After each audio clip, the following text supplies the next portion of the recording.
गुरु ब्रह्मा गुरु विष्णु गुरुदेवो महेश्वर गुरु साक्षात् परब्रह्म तस्मै श्री गुरुवे नमः। पिता त्वमेव त्वमेव बन्धुः सखा त्वमेव त्वमेव विद्या द्रविणं त्वमेव त्वमेव सर्वं त्वमेव देव।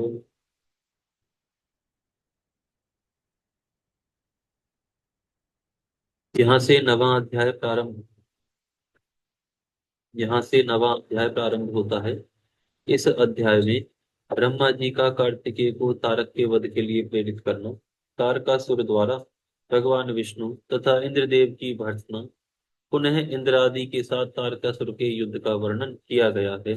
ब्रह्मा जी बोले, हे देवदेव, हे गुह, हे स्वामिन, हे शंकर पुत्र, हे पार्वती सुत, भगवान विष्णु तथा तारकासुर का यह व्यर्थ संग्राम शोभा नहीं देता। यह अति बलवान तारक विष्णु जी से नहीं मरेगा, क्योंकि मैंने उसको वरदान दिया है। यह मैं सत्य सत्य कह रहा हूँ। हे पार्वती सुत, आपके बिना इस पापी को मारने वाला अन्य कोई नहीं है। इसीलिए हे महाप्रभु, आप मेरा यह वचन स्वीकार कीजिए। हे परंतप, अब आप शीघ्र ही इस दैत्य के वध के लिए तत्पर हो जाइए। हे शिवा पुत्र, इसको मारने के लिए ही आप शंकर जी से उत्पन्न हुए हैं। हे महावीर, आप रणभूमि में इन पीड़ित देवगणों की रक्षा कीजिए। आप न तो बालक हैं, न युवा हैं, किंतु सर्वेश्वर प्रभु हैं। आप इस समय व्याकुल इंद्र, विष्णु, अन्य देवताओं एवं गणों को देखिए और इस महादैत्य का वध कीजिए तथा त्रिलोक्य को सुख प्रदान कीजिए। इसने पूर्व काल में लोकपालों सहित इंद्र पर विजय प्राप्त की है और अपनी तपस्या के बल से महावीर भगवान विष्णु को भी अपमानित किया है। इस दुरात्मा दैत्य ने संपूर्ण त्रिलोक्य को जीत लिया है और इस समय आपके सानिध्य के कारण उन देवताओं से पुनः युद्ध किया। इस कारण आप इस दुरात्मा पापी तारकासुर का वध कीजिए। हे शंकरात्मज, यह मेरे वरदान के कारण आपके सिवा किसी अन्य से नहीं मारा जा सकता। ब्रह्मा जी ने कहा, मेरी यह बात सुनकर शंकर पुत्र कार्तिकेय प्रसन्न चित्त होकर हंसने लगे और ऐसा ही होगा यह वचन बोले। तब वे महाप्रभु शंकर पुत्र असुर के वध का निश्चय कर विमान से उतरकर पैदल हो गए। उस युद्ध भूमि में अपने हाथों में महुल्लका के समान महाप्रभायुक्त दैदीप्यमान शक्ति नामक अस्त्र को धारण किए हुए वे शिवपुत्र कार्तिकेय पैदल दौड़ते हुए अत्यंत शोभायमान हो रहे थे। अत्यंत प्रचंड, महाधैर्यशाली और अप्रमेय कार्तिकेय को अपने सम्मुख आता देखकर उस तारकासुर ने देवगणों से कहा, क्या शत्रुओं का वध करने वाले कुमार ये ही हैं? मैं अकेले ही इस कुमार एवं अन्य वीरों के साथ युद्ध करूंगा और लोकपालों सहित समस्त गणों एवं भगवान विष्णु आदि देवताओं का वध करूंगा। ऐसा कहकर वह महाबली तारक कुमार को उद्देश्य करके युद्ध करने के लिए चला। उसने हाथ में अत्यंत अद्भुत शक्ति ले ली और वह श्रेष्ठ देवताओं से कहने लगा। तारक बोला, हे देवगणों, तुम लोगों ने इस बालक कुमार को मेरे आगे कैसे कर दिया? तुम सब बड़े निर्लज्ज हो। इंद्र और विष्णु तो विशेष रूप से लज्जाहीन हैं। पूर्व समय में भी इन दोनों ने वेद विरुद्ध कर्म किए हैं। मैं विशेष रूप से उसका वर्णन कर रहा हूं, तुम लोग सुनो। इन दोनों में विशेष रूप से विष्णु तो छली, दोषी तथा अविवेकी हैं, जिसने पूर्व काल में पाप पूर्वक छल करके बलि को बांधा था। उसी ने यत्न पूर्वक वेद मार्ग का त्याग कर धूर्तता से मधु तथा कैटव नामक राक्षसों का सिर काट लिया था।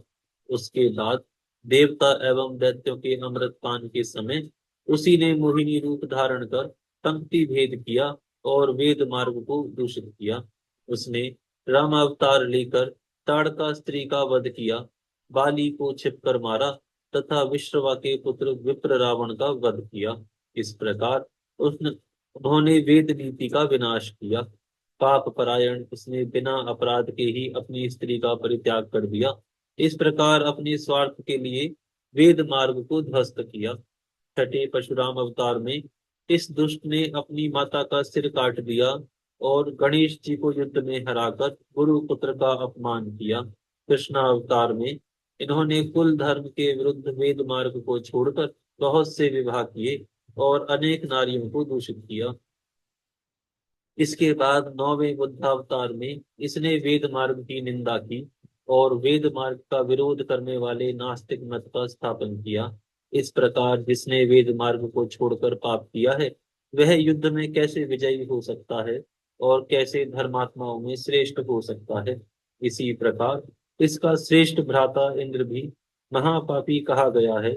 उसने भी अपने स्वार्थ के लिए नाना प्रकार के पाप किए हैं।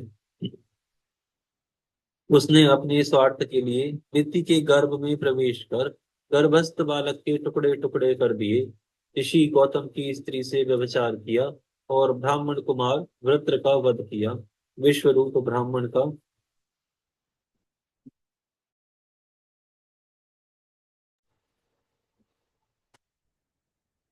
विश्वरूप ब्राह्मण का जो असुरों का भगिने तथा इंद्र के गुरु भी हैं, उनका सिर काटकर इसने वेद मार्ग को विनष्ट किया। इस प्रकार विष्णु एवं इंद्र वे दोनों बार बार अनेक पाप करके तेज से रहित तथा विनष्ट पराक्रम वाले हो गए। हे देवगण, इन दोनों के बल से तुम लोग संग्राम में विजय नहीं प्राप्त कर सकोगे। फिर मूर्खता करके तुम लोग अपना प्राण त्याग करने के लिए यहाँ क्यों आए हो? ये दोनों बड़े लंपट एवं स्वार्थी हैं। इन्हें धर्म का ज्ञान नहीं है। हे देवताओं, धर्म के बिना किया गया सारा कृत्य व्यर्थ होता है।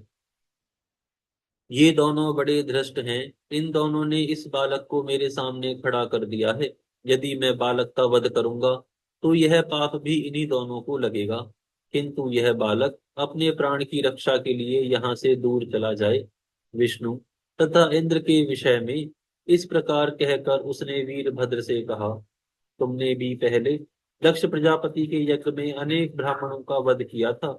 हे अनग, मैं आज तुम्हें उस कर्म का फल चखाऊंगा। ब्रह्मा जी बोले, इस प्रकार युद्ध करने वालों में श्रेष्ठ तारकासुर ने भगवान विष्णु तथा इंद्रदेव के निंदा कर्म से अपना समस्त पुण्य नष्ट करके अत्यंत अद्भुत शक्ति ग्रहण की। तब बड़े वेग से बालक के समीप आते हुए उस तारकासुर को देखकर इंद्र ने कुमार के आगे होकर अपने वज्र से उस पर प्रहार किया। उस वज्र के प्रहार से देवताओं की निंदा से नष्ट बल वाला तारकासुर जर्जर हो गया और क्षण मात्र में पृथ्वी पर सहसा गिर पड़ा। तब गिरने पर भी उठकर उसने बड़े वेग से इंद्र पर अपनी शक्ति से प्रहार किया और हाथी पर चढ़े इंद्र को पृथ्वी पर गिरा दिया। इस प्रकार इंद्र के गिरने पर महान हाहाकार होने लगा। यह देखकर देवताओं की सेना में शोक छा गया। हे नारद, उस समय तारक ने भी धर्म विरुद्ध एवं दुखदायक जो कर्म अपने नाश के लिए किया, उसे आप मुझसे सुने। उसने गिरे हुए इंद्र को अपने पैरों से रौंदकर उनके हाथ से वज्र छीनकर उसी वज्र से ऊपर प्रहार किया। इस प्रकार इंद्र को तिरस्कृत होता हुआ देखकर प्रतापशाली भगवान विष्णु ने चक्र उठाकर तारकासुर पर प्रहार किया। उस चक्र के प्रहार से आहत होकर वह तारकासुर पृथ्वी पर गिर पड़ा। पुनः उठकर उस दैत्यराज ने शक्ति नामक अस्त्र से विष्णु जी पर प्रहार किया। उस शक्ति के प्रहार से विष्णु जी पृथ्वी पर गिर पड़े। इससे बड़ा हाहाकार मच गया और देवता लोग जोर जोर से चिल्लाने लगे। एक निमेष मात्र में पुनः सभी, अभी विष्णु उठ ही रहे थे, तभी उसी समय वीरभद्र उस असुर के समीप आ गए। प्रतापी एवं बलवान वीरभद्र ने अपना त्रिशूल लेकर बड़े वेग से उस दैत्यपति तारकासुर पर बलपूर्वक प्रहार किया। तब उस त्रिशूल के लगते ही वह महातेजस्वी तारक पृथ्वी पर गिर पड़ा और गिरने पर भी क्षण मात्र में उठ गया।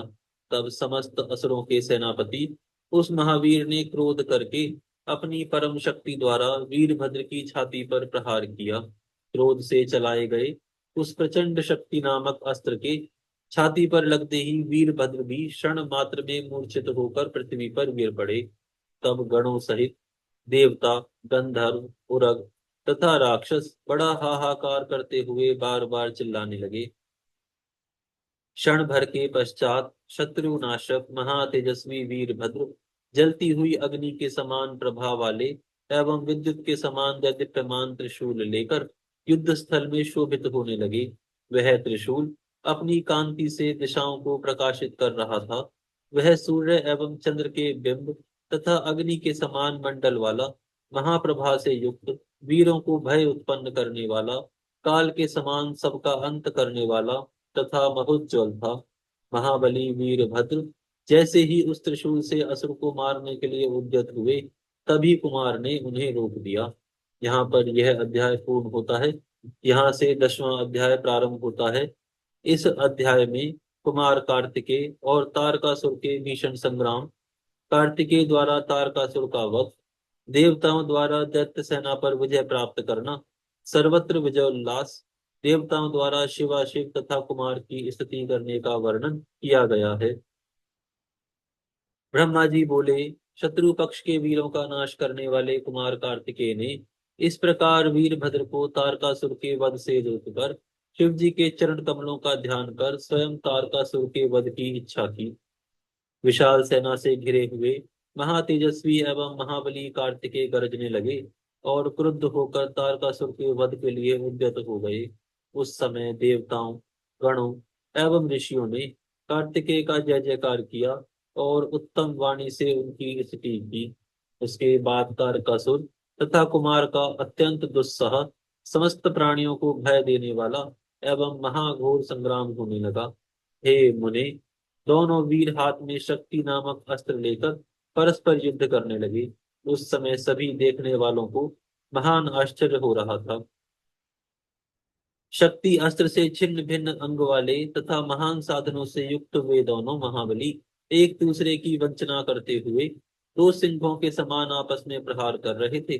दोनों वैतालिक, खेचर तथा प्राप्त नामक युद्ध विधियों का आश्रय लेकर शक्ति से शक्ति पर प्रहार करने लगे।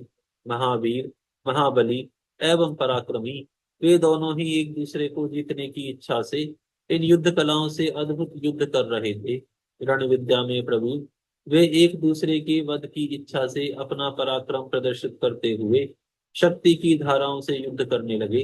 वे दोनों परस्पर एक दूसरे के सिर, कंठ, अरु, जानु, कटि प्रदेश, वक्षस्थल, हृदय देश तथा पृष्ठ पर आघात कर रहे थे। उस समय अनेक युद्धों में कुशल एवं महाबली वे दोनों एक दूसरे को मारने की इच्छा से वीर ध्वनि ललकारते हुए युद्ध कर रहे थे। उस समय सभी देवता, गंधर्व, किन्नर उस युद्ध को देखने लगे और परस्पर कहने लगे, इस युद्ध में कौन जीतेगा। तब देवताओं को सांत्वना देते हुए आकाशवाणी हुई कि इस युद्ध में यह कुमार तारकासुर का सुर का वध करेंगे। हे देवगणों, आप लोग चिंता ना करें, सुख पूर्वक रहें। आप लोगों के लिए शिव जी पुत्र रूप में स्थित हुए हैं। उस समय आकाश मार्ग से आई हुई उस शुभ वाणी को सुनकर प्रमथ गणों से घिरे हुए कुमार अत्यंत प्रसन्न हुए और दैत्यराज तारकासुर को मारने हेतु तत्पर हुए। उसके बाद उन महाबाहु ने क्रोधित होकर तारकासुर की छाती में उस शक्ति नामक अस्त्र से बलपूर्वक आघात किया। तब दैत्य श्रेष्ठ उस तारकासुर ने भी उस शक्ति का तिरस्कार कर अत्यंत कुपित होकर कुमार पर अपनी शक्ति से प्रहार किया। उस शक्ति के प्रहार से कार्तिकेय मूर्छित हो गए, पुनः थोड़ी देर के पश्चात चेतना युक्त हो गए और महर्षि गण उनकी स्तुति करने लगे। मदोन्मत्त सिंह की भांति उन प्रतापी कुमार ने तारकासुर का वध करने की इच्छा से शक्ति से उन पर प्रहार किया। इस प्रकार शक्ति युद्ध में निपुण कुमार तथा तारकासुर जो क्रोध में भरकर युद्ध करने लगे। युद्ध में परम अभ्यस्त वे दोनों ही एक दूसरे पर विजय प्राप्त करने की इच्छा से पैदल ही पैंतरा देकर बड़ी तेजी से युद्ध कर रहे थे। दोनों ही अनेक प्रकार के घातों से एक दूसरे पर प्रहार कर रहे थे, एक दूसरे का छिद्र देख रहे थे। वे दोनों ही पराक्रमी गर्जना कर रहे थे। सभी देवता, गंधर्व तथा किन्नर युद्ध देख रहे थे। सभी आश्चर्य से चकित थे और कोई भी किसी से कुछ भी नहीं कह रहा था। उस समय पवन का चलना भी बंद हो गया, सूर्य की कांति फीकी पड़ गई और पर्वत एवं वन काननों सहित सारी पृथ्वी कांप उठी। इसी बीच हिमालय आदि सभी प्रमुख पर्वत स्नेह विभूत होकर कुमार की रक्षा के लिए वहां पहुंचे। तब भगवान शंकर एवं पार्वती के पुत्र कार्तिकेय ने उन सभी पर्वतों को भयभीत देखकर समझाते हुए कहा। आज यहाँ विराम करते हैं, फिर कल से प्रारंभ करेंगे।